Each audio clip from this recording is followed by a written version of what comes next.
Hi guys, welcome back to ಮನೆ vlogs. ಎಲ್ಲರೂ ಹೇಗಿದ್ದೀರಾ? ಸೊ ಬನ್ನಿ, ಇವತ್ತಿನ ಡೇ ವ್ಲಾಗ್ ಬಂದು ಸ್ವಲ್ಪ ಶಾಪಿಂಗ್ ಇದೆ, ಹಾಗೆ ನಾಳೆ ವ್ಲಾಗ್ನು ಕಂಟಿನ್ಯೂ ಆಗುತ್ತೆ. ಸತ್ಯನಾರಾಯಣ ಸ್ವಾಮಿ ಪೂಜೆ ಹಾಗೆ ಮಗನ ಬರ್ಡೇ ಪ್ರಿಪ್ರೇಷನ್ ವ್ಲಾಗ್ ಇದಾಗಿರುತ್ತೆ. ಇವತ್ತು ನಾಳೆ ಎರಡು ಕೂಡ ಯಾಕಂದರೆ ಸ್ಟಾರ್ಟ್ ಮಾಡ್ತಾರೆ ಸಂಜೆ. ಟೈಮ್ ಬಂದು 5 ಆಗ್ತಾ ಬಂದಿದೆ ಅನಿಸುತ್ತೆ, 5:30 ಆಗಿದೆ ಅನಿಸುತ್ತೆ. ಕ್ಲೀನಿಂಗ್ ಮಾಡ್ಕೊಂಡಿದ್ವಿ, ಈಗ ಜಸ್ಟ್ ಎಲ್ಲ ಸ್ನಾನ ಮಾಡಿ ಕೂದಲಿನ್ನೂ ಒಣಗೇ ಇಲ್ಲ, ಸ್ವಲ್ಪ ಡ್ರೈರಲ್ಲಿ ಮಾಡಿ ರೆಡಿ ಆಗಿದ್ದೀನಿ. ಕೋಲಾರೊಳಗೆ ಹೋಗ್ತಾ ಇದ್ದೀವಿ. ಚೈನ್ ಕಟ್ಟಾಗಿದೆ, ತೋರಿಸೇ ಇಲ್ಲ ಅಂತ ಅನಿಸುತ್ತೆ ನಿಮಗೆಲ್ಲನೂ. ಫುಲ್ ಬ್ಯುಸಿ ಆಗಿಬಿಟ್ಟಿದ್ದೀನಿ. ಸೊ ಚೈನ್ ಕಟ್ಟಾಗಿದೆ. ಈಗ ಈ ಒಂದು ಕರಿಮಣಿನ ಹಾಕ್ಕೊಂಡಿದ್ದೀನಿ. ಸೊ ಅದನ್ನು ರೆಡಿ ಮಾಡಿಸ್ಬೇಕು ಅಂತ ಅನ್ಕೋತಾ ಇದ್ದೀನಿ. ಹಾಗೆ ಹೊಸದು ನೋಡೋಣ, ಹೊಸದು ತೊಗೊಳ್ಳೋಣ ಅಂತ ಕೂಡ ಅನ್ಕೋತಾ ಇದ್ದೀನಿ. ಸೊ ನೋಡೋಣ ಹೇಗಾಗುತ್ತೆ ಅಂತ. ನಾನು ಅಂದ್ಕೊಂಡಿರುವಂಥದ್ದು ಹೊಸದು ತೊಗೊಬಿಡೋಣ ಅಂತ, ಯಾಕೆಂದರೆ ಅದು ಸೌದು ಬಿಟ್ಟಿದೆ. ಎರಡು ಸೈಡು ಸೌದಿತ್ತು, ಒಂದು ಸೈಡ್ ಮಗ ಕೆಳಷ್ಟಲ್ಲಿ ಕಟ್ಟಾಯಿತು, ಇನ್ನೊಂದು ಸೈಡ್ ಸ್ವಲ್ಪದಲ್ಲಿದೆ. ಸರಿ ಮಾಡಿಸಿದ್ರು ಮತ್ತೆ ಹಾಳಾಗುತ್ತೆ ಅಂತ ಅನಿಸುತ್ತೆ. ಬಟ್ ಹಸ್ಬೆಂಡು ಮತ್ತೆ ಎಲ್ಲ ಕೂಡ ಒಂದು ಸ್ವಲ್ಪ ದಿವಸ ಹೋಗ್ಲಿ, ಚೆನ್ನಾಗಿರೋದೇ ತೊಗೊಂಬಿಡುವಂತೆ. ಹೊಸದು ಇವಾಗೇ ತೊಗೊಳಕ್ಕೆ ಹೋದರೆ ಎಷ್ಟು ಗ್ರಾಮ್ ಇದೆ ಅಷ್ಟರಲ್ಲೇ ತೊಗೋಬೇಕಾಗುತ್ತೆ ಅಂತ. ಸೊ ನೋಡೋಣ ಹೇಗಾಗುತ್ತೆ ಅಂದ್ಬಿಟ್ಟು ಹೋಗ್ಬಿಟ್ಟು ಒಂದಷ್ಟು ನೋಡ್ತೀನಿ, ಯಾವ್ದಾದ್ರು ಇಷ್ಟ ಆಗುತ್ತಾ ಏನು ಅಂತ. ಇಲ್ಲಿ ಮೋಪ್ ಬರುತ್ತಲ್ಲ, ಮೋಪ್ ಅಲ್ವಾ, ಸೊ ಆ ಥರದ್ದು ನೋಡೋಣ ಅಂತ ಅಂದ್ಕೊಂಡಿದ್ದೀನಿ. ಸೊ ಅದೇನಾದರೂ ಇಷ್ಟ ಆದರೆ ತೊಗೊಂಬಿಡೋಣ. ನಾಳೆ ಶುಕ್ರವಾರ, ನಾಳೆ ಚೇಂಜ್ ಮಾಡೋದು ಅಷ್ಟು ಚೆನ್ನಾಗಿರಲ್ಲ, ಎಲ್ಲ ನಾಳೆನೇ ಹೋಗ್ತದೆ ಬೆಳಗ್ಗೆನೆ. ಬಟ್ ನಾಳೆ ಹೋದರೆ ಫ್ರೈಡೇ ತೆಗಿಯೋದು ಅಷ್ಟು ಚೆನ್ನಾಗಿರಲ್ಲ. ಫ್ರೈಡೇ ಹಾಕ್ಕೊಂಬಿಡೋಣ ಕತ್ತಿಗೆ, ಇವತ್ತು ಹಾಕ್ಕೊಂಬಿಡೋಣ ಅಂತ ಅಂದ್ಬಿಟ್ಟು ಹೊರಡ್ತಾ ಇದ್ದೀನಿ. ಮನೆ ಅತ್ತೆ ಮತ್ತು ನಾದಿನಿ ಬಂದಿದ್ದಾರೆ, ಅವಳು ಬಂದು ಗುಡಿಗೆ ಹೋಗೋಕ್ಕೆ ಅಂದ್ಬಿಟ್ಟು. ನಾಳೆ ಒಂದು ಕಾರ್ಯ ಇದೆ, ಸೊ ಅಲ್ಲಿಗೆ ಹೋಗಬೇಕು, ಮತ್ತು ಪೂಜೆಗೆ ಬರಬೇಕಲ್ಲ. ಇವತ್ತೇ ಬಂದಿದ್ದಾಳೆ, ಹಿಂಗೆ ಬಂದು ಅತ್ತೆ ಇಲ್ಲೇ ಇದ್ದಾಳೆ. ಸೊ ಹಿಂಗೆ ಹೊರಡ್ತೀನಿ ಅಂತ. ಸೊ ಅವಳ ಜೊತೆ ಹಾಗೆ ನಾನು ಹೋಗೋಣ ಅಂತ ಅಂದ್ಕೊಂಡು ಹೊರಡ್ತಾ ಇದ್ದೀವಿ. ವ್ಲಾಗ್ನ ಸ್ಟಾರ್ಟ್ ಮಾಡ್ಬಿಡೋಣ ಅಂದ್ಬಿಟ್ಟು ಸ್ಟಾರ್ಟ್ ಮಾಡಿದ್ದೀನಿ. ಬನ್ನಿ ಹೇಗಾಗುತ್ತೆ ಇವತ್ತಿನ ಡೇ ವ್ಲಾಗ್ ಅಂತ. ಇನ್ನೂ ಚಾನಲ್ನ ಯಾರು ಸಬ್ಸ್ಕ್ರೈಬ್ ಮಾಡಿದ್ರೆ ನೋಡ್ತಾ ಇದ್ದೀರಾ, ಪ್ಲೀಸ್ ಚಾನಲ್ನ ಸಬ್ಸ್ಕ್ರೈಬ್ ಮಾಡಿ ನೋಡಿ ಅಂತ ಹೇಳ್ತಾ ಬನ್ನಿ. ಕೋಲಾರೊಳಗೆ ಬಂದ್ವಿ, ಶಾಪಿಗೆ ಬಂದೆ. ನೋಡ್ಬೋದು ಯಾವ ಥರ ಕಟ್ಟಾಗಿದೆ ಅಂತಂದ್ಬಿಟ್ಟು. ಸೊ ಸೌದಿತ್ತು, ಅದು ಅಲ್ಲಿ ನೋಡಿದೆ ಸೌದಿದೆ ಅಂತ. ಸೊ ನನ್ನ ಮಗ ಜೋರಾಗಿ ಎಳೆಯಷ್ಟರಲ್ಲಿ ಒಂದು ಸೈಡ್ ಕಟ್ಟಾಗ್ಬಿಡ್ತಿದ್ದು. ಮಂಡೇ ಕಟ್ಟಾಗಿದ್ದು, ನಾನು ರೆಡಿ ಮಾಡ್ಸೋಕ್ಕೆ ಬಂದಿರೋ ಥರ್ಸ್ಡೇ. ಆ್ಯಕ್ಚುಲಿ ನಾನು ಹಸ್ಬೆಂಡ್ ಹೇಳಿದ್ರು ಸರಿ ಮಾಡಿಸ್ಕೊಂಬರ್ತೀನಿ ಅಂತ. ನಾನು ಬೇಡ, ಹೊಸ ತೊಗೋತೀನಿ, ಮತ್ತೆ ಕಟ್ಟಾಗುತ್ತೆ, ಪದೇ ಕಟ್ಟಾಗ್ತಾಯಿದ್ರೆ ಅಷ್ಟು ಸಮಾಧಾನ ಅನಿಸಲ್ಲ ಅಲ್ವಾ ಮನಸ್ಸಿಗೆ ಅಂದ್ಬಿಟ್ಟು. ಹಸ್ಬೆಂಡ್ ಸರಿ ಆಯಿತು ನೋಡು, ನಿನ್ನ ಇಷ್ಟ ಏನೋ ಮಾಡು ಅಂತ ಹೇಳಿದ್ರು. ಸರಿ ಅಂತ ಹೇಳಿದೆ, ಹಿಂಗೆ ಬರ್ತಾಯಿದ್ದೀನಿ ಅಂತ. ಅದಕ್ಕೆ ಅವ್ರು ಇದ್ಕೊಂಡು ಸರಿ ಆಯಿತು ನೋಡಿರು, ನಿಂಗೆ ಯಾವ್ದು ಇಷ್ಟ ಆದರೆ ಆಮೇಲೆ ಬರ್ತೀನಿ ನಾನು ಅಂತಂದರು. ಸೊ ನಾನೇನಂದರೆ ಒಂದು 2-3 ಶಾಪಲ್ಲಿ ಕೇಳೋಣ, ಯಾಕೆಂದರೆ ನಾನು ಹಳೇದನ್ನು ಕೊಟ್ಟು ತೊಗೊಳೋದ್ರಿಂದ ಒಂದೊಂದು ಅಂಗಡಿಯಲ್ಲಿ ಒಂದೊಂಥರ ವೇಸ್ಟೇಜ್ ಎಲ್ಲ ತೆಗಿತಾರೆ. ಸೊ ಅದಕ್ಕೆ ಒಂದು 2-3 ಅಂಗಡಿಯಲ್ಲಿ ಕೇಳಿದ್ರೆ ಗೊತ್ತಾಗುತ್ತಲ್ವ ಎಷ್ಟು ಬರುತ್ತೆ ಏನು. ನನ್ನ ಚೈನ್ಗೆ ನಾನು ಯಾವ ಥರ ತೊಗೋಬೋದು ಅಂತ ಅಂದ್ಕೊಂಡು ನೋಡ್ತಾ ಇದ್ದೀನಿ. ಆ್ಯಕ್ಚುಲಿ ಹಸ್ಬೆಂಡ್ ಯಾಕೆ ಬೇಡ ಅಂತ ಇದ್ರು ಅಂದರೆ, ನಂದು ಆ್ಯಕ್ಚುಲಿ ಫಸ್ಟ್ ಕೊಟ್ಟಿದ್ದು 2 ಎಳೆ ಚೈನ್ ಇತ್ತು. ಅದಕ್ಕೆ ಸ್ವಲ್ಪ ಸೌದಿತ್ತು ಅಂತ ನಾನು ಹಾಕ್ಬಿಟ್ಟು 1 ಎಳೆ ತೊಗೊಂಡೆ, ನನಗೆ 2 ಎಳೆ ಬೇಡ ಅಂತ. ಅದಾದಮೇಲೆ ಇದು ಉದ್ದ ಆಗಿಬಿಟ್ಟಿತ್ತು, ಜಗ್ಬಿಟ್ಟಿತ್ತು ಅಂತಾರಲ್ಲ ಆ ಥರ ಆಗ್ಬಿಟ್ಟಿತ್ತು, ತುಂಬ ಹೊಟ್ಟೆ ತನಕ ಬರ್ತಾಯಿತ್ತು. ಅದಕ್ಕೆ ಅದ್ರಲ್ಲಿ ಕಟ್ ಮಾಡಿಸ್ಬಿಟ್ಟಿದೆ. ಆಲ್ಮೋಸ್ಟ್ ಒಂದು 7 ಗ್ರಾಮ್ಸ್ ಅಷ್ಟೇ ನಾನು ಕಟ್ ಮಾಡಿಸಿದೆ ಈ ಚೈನಲ್ಲಿ. ಕಟ್ ಮಾಡಿಸಿ ಬೇರೆ ಏನೋ ತೊಗೊಂಡೆ. ಅದಕ್ಕೆ ಅದು ಸ್ವಲ್ಪ ಗ್ರಾಮ್ಸು ಕೂಡ ಕಡಿಮೆನೇ ಆಯಿತು ಇದು. ಸೊ ಅದಕ್ಕೆ ಹಸ್ಬೆಂಡ್, ಇವಾಗ ನೀನು ಅದೇ ಗ್ರಾಮಲ್ಲಿ ತೊಗೊಂಡಿರೋ ಸಣ್ಣನೇ ಬರುತ್ತೆ ಚೈನು, ಇನ್ನು ಸ್ವಲ್ಪ ಚೆನ್ನಾಗಿರೋದು ಬರುತ್ತೆ, ದಪ್ಪ ತೊಗೋ, ಇವಾಗಿರೋ ಬಜೆಟ್ಗೆ ಆಗಲ್ಲ ಅಂತ ಹೇಳಿದ್ರು. ಸೊ ನೋಡ್ತಾ ಇದ್ದೆ ನಾನು ಕೂಡ 40, 43, 45 ಗ್ರಾಮ್ಸ್ ಇದೇ ಗ್ರಾಮ್ಸಲ್ಲೇ ನೋಡ್ತಾ ಇದ್ದೆ ಯಾವ್ದು ಬರುತ್ತೆ ಏನು ಅಂತಂದ್ಬಿಟ್ಟು. ಗ್ರಾಮ್ಸು ಕಡಿಮೆ ಇರೋದು ನೋಡಿದೆ, ಯಾಕೋ ಮನ್ಸಿಗೆ ಸಮಾಧಾನ ಅನಿಸ್ಲಿಲ್ಲ. ಸರಿ ಬೇಡ, ನಂಗೆ ರೆಡಿ ಮಾಡಿಸ್ಕೊಟ್ಬಿಡಿ ಅಂದ್ಬಿಟ್ಟು ಫೋನ್ ಮಾಡಿದೆ. ಸರಿ ಬಾ ಅಂತಂದರು. ಚೈನ್ ರೆಡಿ ಮಾಡಿಸಿ ಆದಮೇಲೆ ಕಾರ್ ನೋಡೋಕೆ ಹೋಗಿದ್ದೀವಿ. ನಾನು ಲಾಸ್ಟ್ ಟೈಮೇ ಒಂದು ಸರಿ ತೋರಿಸಿದೆ, ನನ್ನ ಮಗನ ಬರ್ಡೇಗೆ ಗಿಫ್ಟ್ ಮಾಡೋಣ ಕಾರ್ ಅಂತ ಅಂದ್ಕೊಂಡಿದ್ದೀವಿ ಅಂತ. ಸೊ ಅಷ್ಟರಲ್ಲಿ ನನ್ನ ತಮ್ಮ ಕೂಡ ಫೋನ್ ಮಾಡಿದ್ದ, ಬೇಡ ಕಾರು ಅಥವಾ ಗಾಡಿ ಏನಾದರೂ ನಾನೇ ಕೊಡಿಸ್ತೀನಿ, ಸೊ ನಾನು ಇನ್ನೇನು ಕೊಡಿಸ್ತೀನಿ ಗಿಫ್ಟು ಅಂತ ಹೇಳ್ದ. ಸರಿ ಆಯಿತು. ಅವ್ನ ಕಾರ್ ಏನಂದರೆ ಅಲ್ಲಿ ನೋಡಿದಾನಂತೆ ಬ್ಯಾಂಗ್ಳೂರಲ್ಲೆಲ್ಲ, ಇಲ್ಲೊಂದು ಸತಿ ರೇಟ್ ವಿಚಾರಿಸು ಎಷ್ಟಿದೆ ಏನು ಅಂತ, ಎಲ್ಲಿ ಕಡಿಮೆ ಇದೆ ಅಲ್ಲಿ ತೊಗೊಳ್ಳೋಣ, ಮತ್ತು ಅಲ್ಲಿಂದ ಎತ್ಕೊಂಬರೋಕ್ಕೂ ಆಗಲ್ಲ ಕಾರು ಅವ್ನ ಕಾರ್ ಫಿಲ್ ಆಗಿಬಿಡುತ್ತೆ ಇದನ್ನೇ ಅಂತ ಹೇಳ್ತಿದ್ದ. ಸೊ ಅದೇ ಹಸ್ಬೆಂಡು ವಿಚಾರಿಸ್ತಾ ಇದ್ರು. ಮತ್ತು ರಿಟರ್ನ್ ಗಿಫ್ಟ್ಸ್ ಎಲ್ಲ ತೊಗೋಬೇಕಿತ್ತು, ಒಂದು ಗಂದಿಗೆ ಐಟಮ್ಸ್ ಎಲ್ಲ ಎಲ್ಲಿತ್ತು ಅದೆಲ್ಲ ತೊಗೊಂಡ್ವಿ. ಸೊ ರಿಟರ್ನ್ ಗಿಫ್ಟ್ಸ್ಗೆ ಬ್ಲೌಸ್ ಪೀಸ್ ತೊಗೊಳ್ಳೋಣ ಅಂದ್ಕೊಂಡೆ. ಆಮೇಲೆ ಬೇಡ, ಹಸ್ಬೆಂಡ್ ಏನಾದರೂ ಬಾಕ್ಸಸ್ ಏನಾದರೂ ಕೊಡು, ಯೂಸ್ ಆಗುತ್ತೆ ಅಂತಂದರು. ಸರಿ ಅಂತ ವಿಶಾಲ್ ಮಾರ್ಟ್ಗೆ ಹೋಗಿ ಒಂದಷ್ಟು ಬಾಕ್ಸ್ಗಳನ್ನ ಕೂಡ ತೊಗೊಂಡ್ವಿ. ಬೇರೆ ಕಡೆ ಹೋಗಿ ಹುಡ್ಕೋಷ್ಟು ಪೇಷನ್ಸ್ ಇರಲಿಲ್ಲ. ಹಲೋ ಸ್ನೇಹಿತರೆ, ವೆಲ್ಕಮ್ ಬ್ಯಾಕ್ ಟು ಮನೆ ವ್ಲಾಗ್ಸ್. ಇವತ್ತು ನಾಳೆ ಸತ್ಯನಾರಾಯಣ ಸ್ವಾಮಿ ಪೂಜೆ ಹಾಗೆ ನನ್ನ ಮಗನ ಬರ್ಡೇ ಕೂಡ ಇದೆ. ಸೊ ಇಷ್ಟು ದಿನ ಬರೀ ಕ್ಲೀನಿಂಗ್ ನಂಗೆ ಬ್ಲಾಗ್ ಅಂತೂ ನಿಜ ಮಾಡೋಕ್ಕಾಗಿಲ್ಲ. ಮಗುನ ಹಾಕ್ಕೊಂಡು ಮನೆ ಕ್ಲೀನ್ ಮಾಡೋದಿದೆಲ್ಲ ಸಿಕ್ಕಾಬಡೆ ದೊಡ್ಡ ಟಾಸ್ಕ್. ನೀವೆಲ್ಲ ನೋಡ್ದಂಗೆ ಅಮ್ಮ ಮತ್ತು ಆಂಟಿಯವರೆಲ್ಲ ಒಂದು ದಿವಸ ಮಾಡಿಕೊಟ್ಟು ಹೋದರು. ಅತ್ತೆ ಬಂದಿರು 2 ಡೇಸು. ಯಾರೇ ಬಂದರೂ ಕೂಡ ನನ್ನ ಕೆಲಸಗಳಂತೂ ಎಷ್ಟಿತ್ತು ಅಂದರೆ ಆಲ್ಮೋಸ್ಟ್ ರಾತ್ರಿ 12, 1, 2 o'clock, ನಿನ್ನೆ ನೈಟ್ ಅಂತೂ 2 o'clock 2:30 ಆಗಿತ್ತು ಮಲ್ಗಷ್ಟರಲ್ಲಿ. ಇಡೀ ಪೂಜಾ ರೂಮ್ನ ಕ್ಲೀನ್ ಮಾಡಿ ಇಟ್ಟಿದ್ದೀನಿ. ಇದು ಫುಲ್ ಟೈಲ್ಸ್ ಎಲ್ಲ ಒರೆಸಿ, ಫೋಟೋಸ್ ಎಲ್ಲ ಒರೆಸಿ, ಬೆಳ್ಳಿ ಸಾಮಾನೆಲ್ಲ ತೊಳೆದು ಇಡೋಷ್ಟರಲ್ಲಿ ರಾತ್ರಿ 1:30 ಆಗಿತ್ತು. ಅದಾದಮೇಲೆ ಕಿಚನ್ ಕ್ಲೀನ್ ಮಾಡಿರಲಿಲ್ಲ, ಅಂದರೆ ಪಾತ್ರೆ ಏನೂ ತೊಳೆದಿರಲಿಲ್ಲ ಅವತ್ತಿಂದು, ನೆನ್ನೆದು. ಸೊ ಅದನ್ನೆಲ್ಲ ತೊಳೆದು ಮಲ್ಗಷ್ಟರಲ್ಲಿ 3:30 ಟೈಮು. ಏನು ಮಾಡೋಕ್ಕಾಗಲ್ಲ, ಬೆಳಗ್ಗೆ ಅದೇ ಆ್ಯಸ್ ಯೂಶ್ವಲ್ 7 ಗಂಟೆಗೆ ಎದ್ದೇಳಬೇಕು. ಸಾಕಾಗ್ಬಿಟ್ಟಿದೆ ನಿಜ. ನನ್ನ ಮಗ ಏನೂ ಕೆಲಸ ಮಾಡೋಕ್ಕೆ ಬಿಡಲ್ಲ, ಅದು ನನಗೆ ಮೇಯ್ನ್ ಟಾಸ್ಕು. ಅಮ್ಮವ್ರು ಇವತ್ತು ಬರ್ತೀನಿ ಅಂತೇಳಿದ್ರೆ, ಅಮ್ಮ ಬೆಳಗ್ಗೆ ಬರ್ತೀನಿ ಅಂದಿದ್ರು. ಹೂವು ತೊಗೊಂಬರೋದಿತ್ತು ನಾಳೆ ಪೂಜೆಗೆ. ಸೊ KR ಮಾರ್ಕೆಟಲ್ಲಿ ತೊಗೊಂಬಂದ್ಬಿಡ್ರಿ ಅಂತ ಹೇಳಿದೆ. ಇನ್ನು ಅವ್ರು ಬರ್ತಿದ್ದಾರೆ.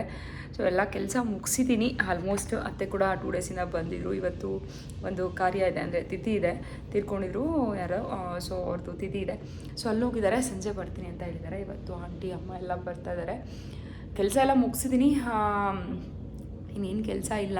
ಆಚೆ ಸ್ಟೆಪ್ಸ್ ಎಲ್ಲ ಒರೆಸ್ಕೋಬೇಕು. ಇವಾಗ ಒರೆಸಿದ್ರು ಡಸ್ಟ್ ಆಗುತ್ತೆ, ರಾತ್ರಿಗೆ ಒರೆಸೋಣ ಅಂತ ಅಂದ್ಕೊಂಡಿದ್ದೀನಿ. ಸೊ ರಿಂಗು ಬರ್ತಾರಲ್ಲ ಆಮೇಲೆ. ಹಾಗೆ ಇನ್ನೇನು ಕೆಲಸ ಇದೆ ಅಷ್ಟೇ, ಇನ್ನೇನು ಅಷ್ಟೊಂದು ಕೆಲಸಗಳೇನಿಲ್ಲ. ಸೊ ಆಚೆ ಗುಡಿಸಿ ಒರೆಸೋಂಥದ್ದು, ಇನ್ನೇನು ಅಷ್ಟು ಕೆಲಸಗಳಿಲ್ಲ. ಎಲ್ಲ ಕೆಲಸ ಆಗಿದೆ. ಬೆಡ್ ಸ್ಪ್ರೆಡ್ಗಳನ್ನ ಹಾಕಬೇಕು. ಸೋಫಾ ಕವರ್ಸ್ ಎಲ್ಲ ತೆಗೆದಿಟ್ಟಿದ್ದೀನಲ್ಲ ವಾಶ್ ಮಾಡಿ. ಸೊ ಅದನ್ನು ಹಾಕಬೇಕು. ಹೊಸ ಸೋಫಾ ಕವರ್ ತೊಗೊಬರೋಣ ಅಂತ ಅಂದ್ಕೊಂಡೆ, ಆಗಲೇ ಇಲ್ಲ. ನೆನೆ ವಿಶಾಲ್ ಮಾಡ್ಕೊ ಹೋಗಿದ್ದೆ, ನೋಡಿದೆ, ಯಾವುದು ಇಷ್ಟ ಆಗಲಿಲ್ಲ. ಬೇರೆ ಕಡೆ ಹೋಗೋಕ್ಕೆ ಟೈಮ್ ಇಲ್ಲ.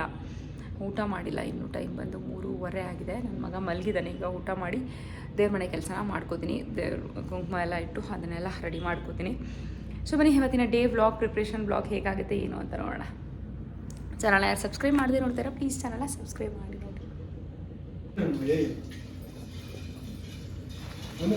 ಅಲ್ಲಿ ಹೂವಿನ ಕೆಲಸವನ್ನು ಆಯಮ್ಮ ಇಲ್ಲಿ ತಿರುಗಾಡ್ತಾವಳೆ. ವಿಡಿಯೋ ಆಡ್ಬಿಟ್ಟ ತಕ್ಷಣ ಓಡ್ಕೊಂಡ್ಬಿಟ್ಟು ಬಂದಿದ್ಯಾ?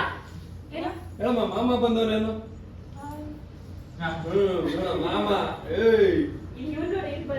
ಏನಮ್ಮ? ಏನಮ್ಮ? ತೋರ್ಸು ಮಾಮ, ತೋರ್ಸು. ಏಟು ನಿಂಗೆ ಮಾಮ ಬಂದೈತನ್ನು ಆವಾಜ್ ಆಗ್ತಾವನೆ. ಆವಾಜ್ ಆಗ್ತಾವ ನೋಡು. ಹೇಳಮ್ಮ, ಮಾಮ ಬಂದವನೇ ನಮ್ಮ ಬಿಲ್ದಿ ಚೇಟವನು. ಹೇಳು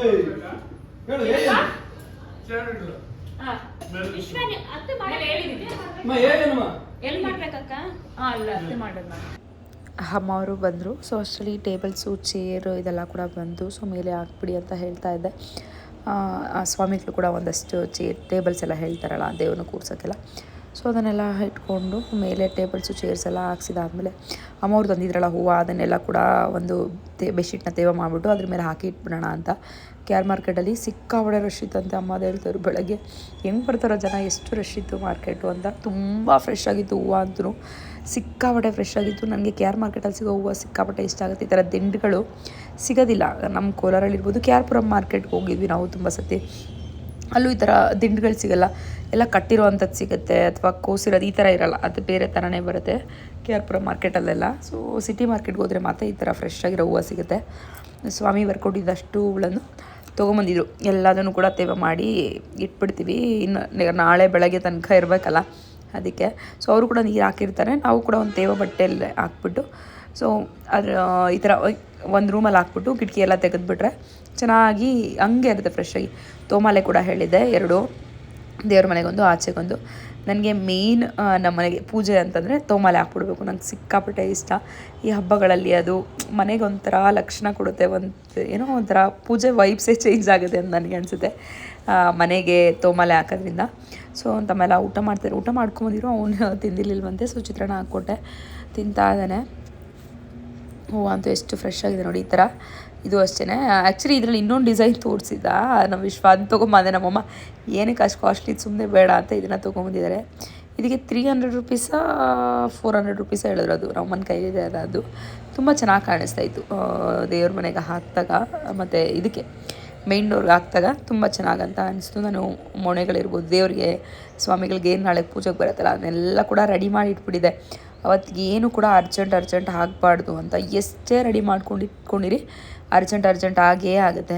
ಸೊ ಅದಕ್ಕೆ ಎಷ್ಟಾಗುತ್ತೆ ಅಷ್ಟು ಆಗಲಿ ಅಂತಂದ್ಬಿಟ್ಟು ಎಲ್ಲ ರೆಡಿ ಮಾಡಿ ಆ್ಯಕ್ಚುಲಿ ಪ್ರೈಸು ಅಷ್ಟೇ KR ಮಾರ್ಕೆಟಲ್ಲಿ ಸಿಕ್ಕಾಪಟ್ಟೆ ಕಡಿಮೆಗೆ ಸಿಗುತ್ತೆ. ಇಲ್ಲೆಲ್ಲ ತುಂಬ ಜಾಸ್ತಿ ಇರುತ್ತೆ. ನನಗೆ ಹೂದೆಲ್ಲ ಸೇರಿ ಹೂವು ಫ್ರೂಟ್ಸು ಇದೆಲ್ಲ ಸೇರಿ ನನಗೆ 7,000 8,000 ಏನೋ ಆಯಿತು. ಹೂವು ಫ್ರೂಟ್ಸು ಎಲ್ಲ ಸೇರಿ. ತೆಂಗಿನಕಾಯಿ ಒಂದು 25-30 ತೆಂಗಿನಕಾಯಿ ಏನೋ ಬರ್ತಿದ್ರು. 30 ತೆಂಗಿನಕಾಯಿ ಮತ್ತು ಫ್ರೂಟ್ಸ್ ಈ ಥರ ಈ ಹೂವುಗಳು ತೋಮಾಲೆ ಎಲ್ಲ ಸೇರಿಸಿ 7,000 ಏನೋ ಆಗಿತ್ತು ಅಷ್ಟೇ ಬಿಲ್ಲು. ಅದೇ ನಾವು KR ಮಾರ್ಕೆಟಲ್ಲಿ ಅಥವಾ ಲೋಕಲ್ ಕೋಲಾರಲ್ಲಿ ತೊಗೋತೀವಿ ಅಂದರೆ ಡಬ್ಬಲ್ ಆಗುತ್ತೆ. ನಾವು ಮಾಡಿದ್ದೀವಲ್ಲ, ಸೊ ಡಬಲ್ ಆಗುತ್ತೆ. ಯಾರಾದರೂ ಹೂವು ಬೇಕು ಅನ್ನೋರು KR ಮಾರ್ಕೆಟ್ ಕಾರ್ ತೊಗೊಳ್ಳೋಣ ಅಂತ ಬಂದು ತಮ್ಮ ಕೊಡಿಸ್ತೀನಿ ಅಂತ ಬೆಂಗಳೂರಲ್ಲಿ ನೋಡಿ ವಾಪಸ್ ಬಂದಿದ್ದಾನೆ. ನಾವು ರಾತ್ರಿ ನೋಡ್ಕೊಂಡಿದ್ದಲ್ಲ, ಇಲ್ಲೇ ತೊಗೊಳ್ಳೋಣ, ಕಾರಲ್ಲಿ ತೊಗೊಳಕ್ಕೆ ಎತ್ಕೊಂಡು ಬರೋಕ್ಕಾಗಲ್ಲ ಅಂತ ಇಲ್ಲಿ ಬಂದ. ನಾವು ಇದನ್ನು ಫೈನಲೈಸ್ ಮಾಡಿದ್ರೆ ಒಂದು ಹತ್ಕೊಳ್ಳೋಣ ಅಂತ ನೋಡ್ತೀವಿ. ಹಂಗಾರೆ ಕಾರ್ ಬೇಕಮ್ಮ?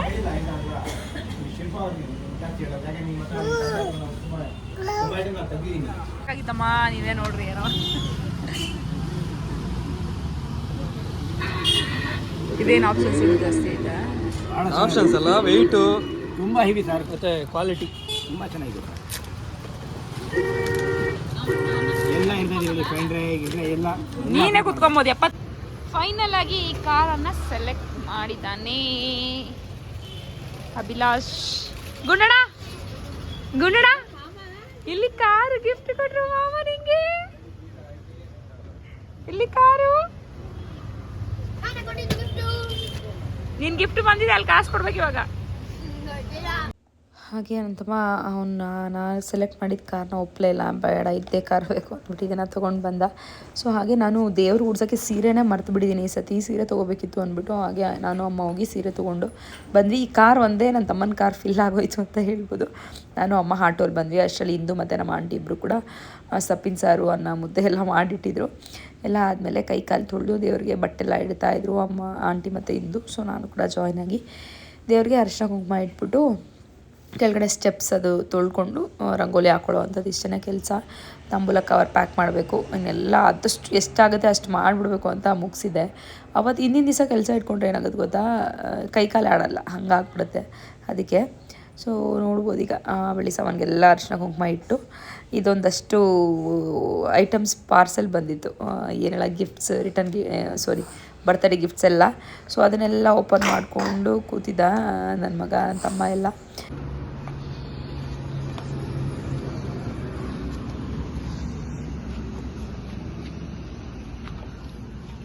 ಪಾಪ ಅಂತ ನೋಡು.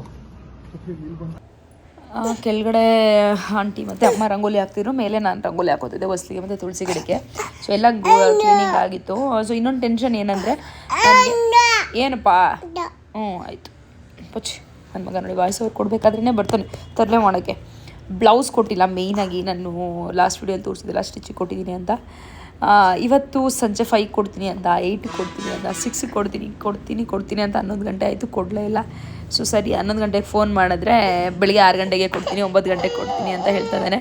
ಅದೊಂಥರ ಟೆನ್ಷನ್ ನನಗೆ, ಏನು ಹಿಂಗಾಗ್ಬಿಡ್ತಲ್ಲ ಅಂತ. ಏನು ಮಾಡೋಕ್ಕಾಗಲ್ಲ. ಅವನು ಊರಿಗೆ ಹೋಗಿದ್ದಾನಂತೆ, ವರ್ಕರ್ಸ್ ಕೇಳಿದ್ದೆ, ಮೇಡಮ್ ಮರ್ತು ಬಿಟ್ಟಿದ್ದಾನೆ ಸಾರಿ ಅಂತಾನೆ. ನನಗೆ ಜೋರಾಗಿ ರೋಫ್ ಹಾಕೋಕ್ಕೆ ಬರಲ್ಲ, ಬೈದು ಬಿಡ್ತೀನಿ. ಸುಮ್ಮನೆ ಯಾವಾಗಲೂ ಅರ್ಜೆಂಟ್ ಇದ್ದರೂ ಕೊಡ್ತಾರಲ್ಲ, ಈ ಥರ ಏನಾದರೂ ಫಂಕ್ಷನ್ ಇದ್ದಾಗ ಹಿಂಗೆ ಮಾಡಿಬಿಟ್ರೆ ತುಂಬ ಬೇಜಾರಾಗುತ್ತೆ. ಏನು ಮಾಡೋದು ಗೊತ್ತಾಗ್ತಾಯಿಲ್ಲ, ಅದೊಂದು ಟೆನ್ಷನ್ ಆಗಿತ್ತು ನನಗೆ. ಸೊ ನಾನು ರಂಗೋಲಿ ಹಾಕೋಷ್ಟರಲ್ಲಿ ಫ್ಲವರ್ಸ್ ಎಲ್ಲ ಹಾಕ್ಬಿಡು ಇದಕ್ಕೆ ಬೆಳಗ್ಗೆ ಇದ್ರೆ ಆಗಲ್ಲ ಅಂತ ಹೇಳ್ತಾ ಇದ್ದೆ. ಈ ಸತಿ ಮೇಯ್ನ್ ಏನಂದರೆ ಸ್ವಾಮಿಗಳು ಸ್ವಲ್ಪ ಪೂಜೆ ಲೇಟ್ ಆಗುತ್ತೆ, ಯಾಕಂದರೆ ಶನಿವಾರ ಅಲ್ವಾ. ಸೊ ಒಂದು 10 ಗಂಟೆ ಮೇಲೆ ರಾಹುಕಾಲ ಇದೆ. ಸೊ ಒಂದು 10-10:30 ಮೇಲೆ ಆಗುತ್ತೆ ಸ್ಟಾರ್ಟ್ ಆಗೋಷ್ಟರಲ್ಲಿ ಅಂತ ಹೇಳಿದರು. ಸರಿ ಅಂತ ಅಂದ್ಬಿಟ್ಟು ಆರಾಮಾಗಿ ಮಾಡ್ಕೊಳ್ಳೋಣ, ಬೆಳಿಗ್ಗೆ ಲೇಟಾಗಿದೆ ಅಂತ ಅನಿಸ್ತಾ ಇತ್ತು. ಸೊ ಇದೆಲ್ಲ ಆದಮೇಲೆ ಏನದು ರಿಟರ್ನ್ ಗಿಫ್ಟ್ಸು ಪ್ಯಾಕಿಂಗ್ ಮಾಡೋದಿತ್ತು. ಸೊ ಅಷ್ಟೇ, ಇನ್ನೇನು ಕೆಲಸ ಇರಲಿಲ್ಲ. ಇದಾಗಿತ್ತು ಇವತ್ತಿನ ವ್ಲಾಗ್. ಎಲ್ರಿಗೂ ಕೂಡ ಇಷ್ಟ ಆಗಿದೆ ಅಂದ್ಕೋತೀನಿ. ಸೊ ಇಷ್ಟ ಆಗಿದ್ರೆ ಪ್ಲೀಸ್ ಲೈಕ್, ಶೇರ್, ಕಮೆಂಟ್ ಅಂತ ಹೇಳ್ತೀನಿ. ರಿಟರ್ನ್ ಗಿಫ್ಟ್ಗೆ ಬಾಕ್ಸ್ಗಳಿಗೆ ಎಲೆ, ಅಡಿಕೆ ಮತ್ತು ಬಳೆ ಇಷ್ಟೂ ಇಟ್ಬಿಟ್ಟು ಪ್ಯಾಕ್ ಮಾಡಿ ಕವರ್ಗೆ ಫಿಲ್ ಮಾಡ್ತಾಯಿದ್ವಿ. ಆ್ಯಕ್ಚುಲಿ ನಾನು ಅಂದ್ಕೊಂಡಿದ್ದು ಬ್ಲೌಸ್ ಪೀಸ್ ಕೊಡೋಣ ಅಂತ. ಹಸ್ಬೆಂಡ್ ಏನಂದರೆ ಬ್ಲೌಸ್ ಪೀಸ್ ನಿನಗೆ ಎಷ್ಟು ಜನ ಕೊಡ್ತಾರೆ, ನೀನು ಒಂದು ಬ್ಲೌಸನ್ನು ಹೊಲ್ಸಿರೋದು ನೋಡಿಲ್ಲ ನಾನು, ಅಟ್ಲೀಸ್ಟ್ ಬಾಕ್ಸ್ ಕೊಟ್ಟರೆ ಯೂಸ್ ಆಗುತ್ತೆ ಅಂತ ಹೇಳಿದ್ರು. ನಾನು ಸ್ಟೀಲ್ ಬಾಕ್ಸಸ್ ಎಲ್ಲ ನೋಡ್ತಾ ಇದ್ದೆ. ಇವರು ಸ್ಟೀಲ್ ಬಾಕ್ಸಸ್ ಎಲ್ಲ ಏನಕ್ಕೆ ಬೇಡ, ಬೇರೆ ಯಾರು ನೋಡೋಣ ಅಂದರು. ನಂಗೆ ಬೇರೆ ಕಡೆ ಹುಡುಕೋಷ್ಟು ಪೇಷನ್ಸ್ ಇಲ್ಲ ಅಂದ್ಬಿಟ್ಟು ವಿಶಾಲ್ ಮಾಡ್ಕೋಗಿದ್ದು ತೊಗೊಂಡು ಬಂದೆ.